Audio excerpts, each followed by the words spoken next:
Nesse vídeo a gente vai falar sobre datasheet do inversor fotovoltaico. E essa é uma confusão que integradores, engenheiros, técnicos, até mesmo projetistas fotovoltaicos, eles têm muitas dúvidas aí em relação a isso. Afinal de contas, é muito importante a gente saber o equipamento que a gente vai trabalhar e principalmente como trabalhar com esse equipamento para que ele não se exploda aí, pegue fogo e a gente saiba exatamente o que é que a gente precisa colocar nele. Bom, então vamos lá para a tela aqui do meu computador. Aqui eu trouxe alguns modelos de inversores fotovoltaicos, tá? Mas você vai ver que o padrão sempre vai seguir o mesmo, mas é muito importante você saber ler as informações que tem nele e de como é que você pode estar interpretando elas. Por exemplo, aqui eu estou com o caso de um da Sungrow. Esse aqui da Sungrow, então já tem as informações dele aqui. Então eu tenho aqui input DC, output DC. Se você não entende muito do inglês, então input seria entrada, output, saída, DC, corrente contínua e AC, a nossa corrente alternada. Aqui tem também um datasheet do inversor da Growvolt, tá? Aqui eu tenho outro da Sungrow, vou colocar aqui, ó, só mudei a potência. E aqui tem um da Sage, tá? Um da Sage tem, na verdade, tem vários aqui, né, de várias potências. Mas a gente vai ver como eles são parecidos essa leitura. Não importa o inversor que você vai utilizar, a leitura que a gente faz dele vai ser sempre a mesma. Deixa eu abrir aqui e botar novamente esse da Sungrow. Gente, todos os inversores vão trazer essas informações aqui, tá? Então, por exemplo, ele vai trazer a designação dele, que no caso seria qual o modelo do inversor, sempre vai ser essa primeira questão.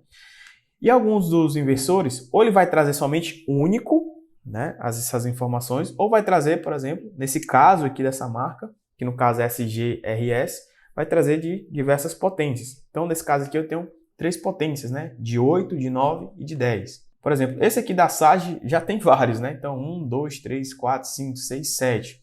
Tem as especificações dele, ou seja, porque elas são bem padrões, então eles colocam tudo num ponto só e entrega para você, e aí você tem que saber como interpretar essas informações. Vou pegar aqui da Growvolt também, cadê? Opa, aqui é Sungrow, esse aqui é da Growvolt. Então, aqui ele tem 4 modelos de inversores. Mas voltando a esse aqui da Sungrow. Bom, então ele vai trazer as informações de a potência máxima recomendada. Então ele diz aqui, ó, que a potência máxima recomendada de entrada, lembrando que aqui são as informações de entrada, tá? Ou seja, de input, de corrente contínua, é o quê? Ele sugere que para o de 8 seja no máximo 12, para o de 9 seja no máximo 13,5 e do de 10 seja no máximo de 15 kW.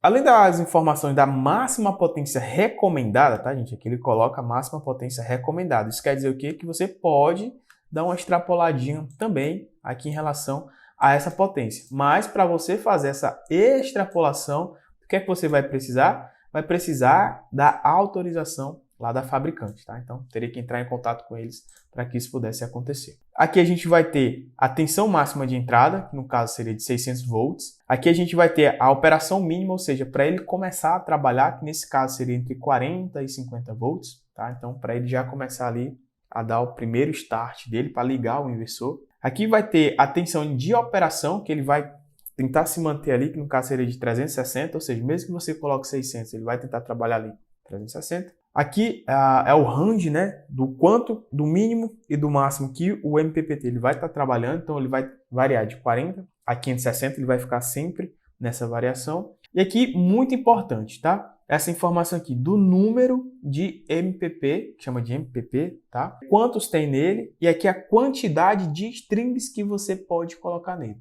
Aqui a gente tem aqui, no caso, são 3 MPPTs, tá?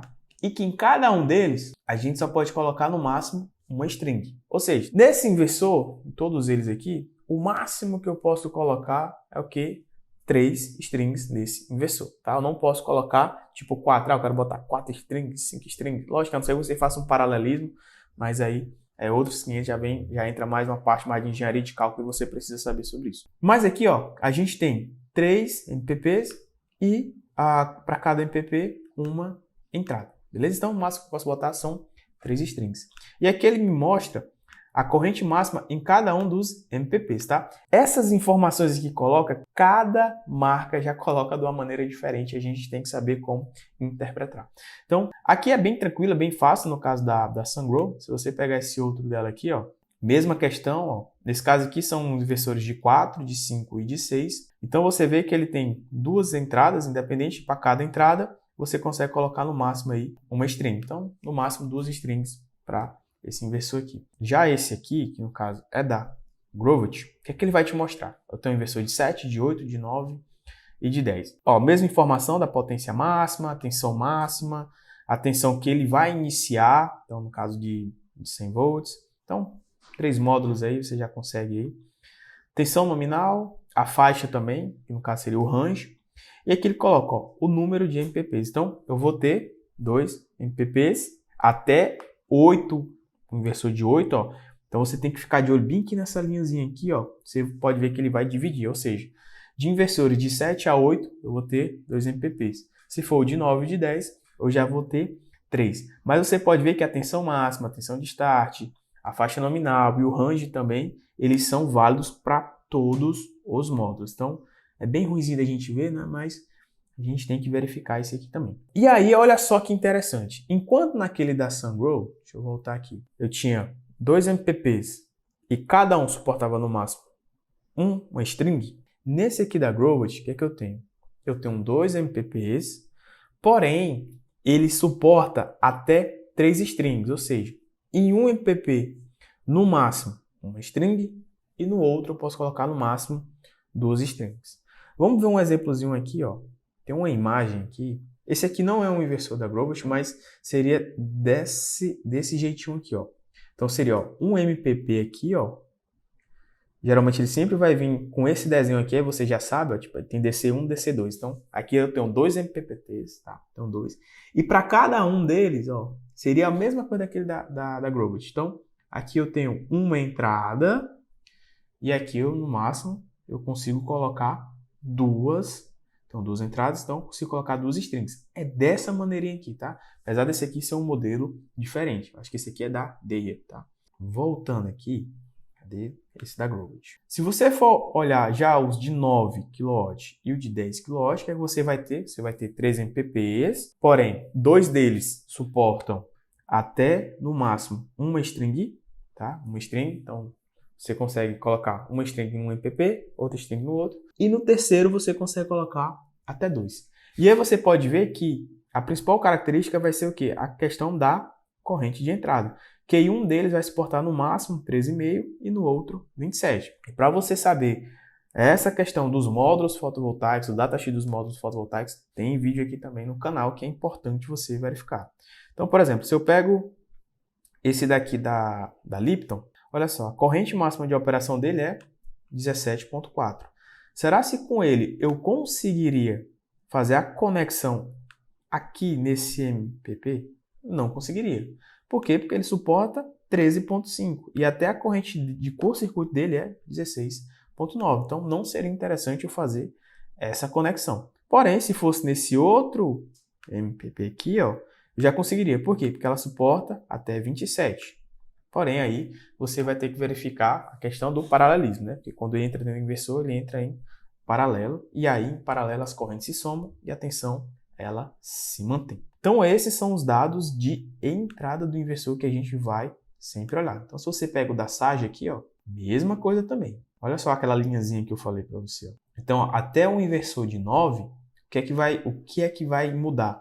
Só a parte da corrente. Então, aqui no caso, a corrente máxima 15,15, a corrente em curto também 15,15. E aqui ele mostra ó, o número de strings por MPPT, ou seja, só posso colocar um em cada, e a quantidade de MPPTs são 2. Então, aquele mesmo esquema que eu mostrei. Então, são 2 MPPTs, porém, no máximo, suporta apenas um string. Porém, se você pega aqui a parte dos inversores no caso que seria de 7 kW e 8 kW, ele já muda, ele tem 2 MPPTs, porém, em um deles vai suportar 2 e no outro vai suportar apenas 1, que é aquele mesmo caso da imagem aqui que eu apresentei para vocês, beleza? E esses são os dados de entrada que a gente vai verificar. E lógico, um outro ponto muito importante que a gente tem que olhar são os dados de saída. Ó. Nesse caso aqui é o da SOFA. Ó. Então, SOFA, as mesmas informações. Potência máxima recomendada, o número máximo de potência por MPP, número máximo de MPPT, ó, no caso são 3. Qual o número máximo de entrada? Ah, são 3. Então você vê que a lógica de cada uma é diferente. No caso, eu só coloco aqui, o número máximo de entrada é 6. Então são 3. O que é que eu posso pensar sobre isso? São 3 entradas por MPPTs? Nesse caso não, tá? São, no máximo, 3 strings. Então, cada string tem um MPPT. Então sempre tem que ficar de olho nisso. Então, tensão máxima, tensão para ele poder iniciar, a nominal que ele vai estar trabalhando. E aqui abaixo a gente vai ter o que? As de saída. Outros, importante também demais isso aqui. Isso aqui principalmente para quem é integrador, tá? Porque muitas vezes você pega um inversor desse aqui, você pega que ele é trifásico, ele é 380, porém a rede do cliente é trifásico 220. E aí você não consegue fazer a conexão.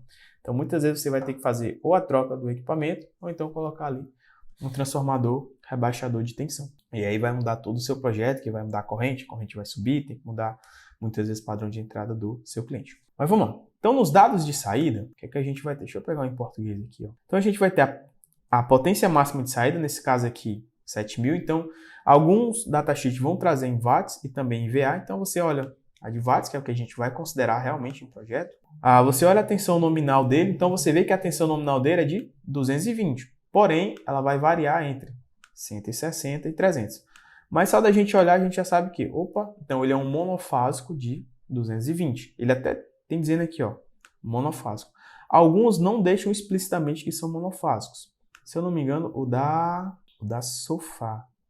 Ó, isso, da SOFA. Ele não deixa claro que ele é monofásico ou que ele é trifásico. Mas pela potência a gente consegue saber. Geralmente, inversores acima de 10 kW, eles são trifásicos. Mas como é que ele vai mostrar aqui? Ó? Ele vai mostrar dessa maneira. Ó. Tipo, aqui tem normal, grande voltage. Então, tem um 3, que seria 3 fases, um neutro e o terra.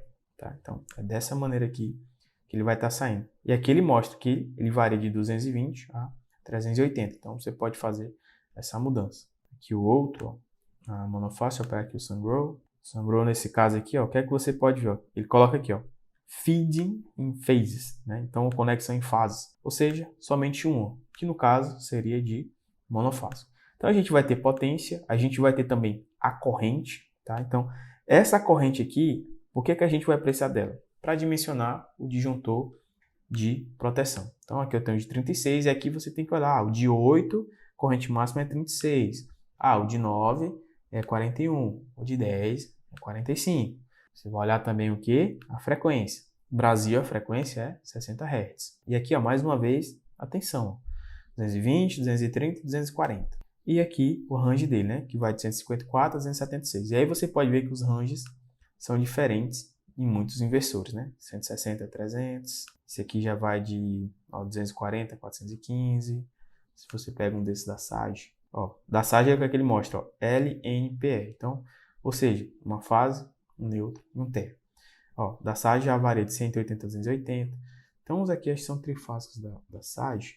Pegamos os maiores aqui. Ó, 3Ls, ó, que eu estava falando. Ó, 3Ls, ele não necessariamente deixa lá explícito, né? Que é trifásico, monofásico. Aí você bota aqui, ó, 3L, 3 fases, o neutro e o terra. Então, essas são as informações importantes que você precisa considerar aí na hora que você for fazer a leitura do datasheet do seu inversor e também para fazer aí as suas conexões elétricas. Se você gostou desse vídeo, já deixa aqui, já curte e também comenta quais informações a mais você olha no seu inversor quando você vai colocar lá as suas informações. Beleza? Então é isso aí e até a próxima.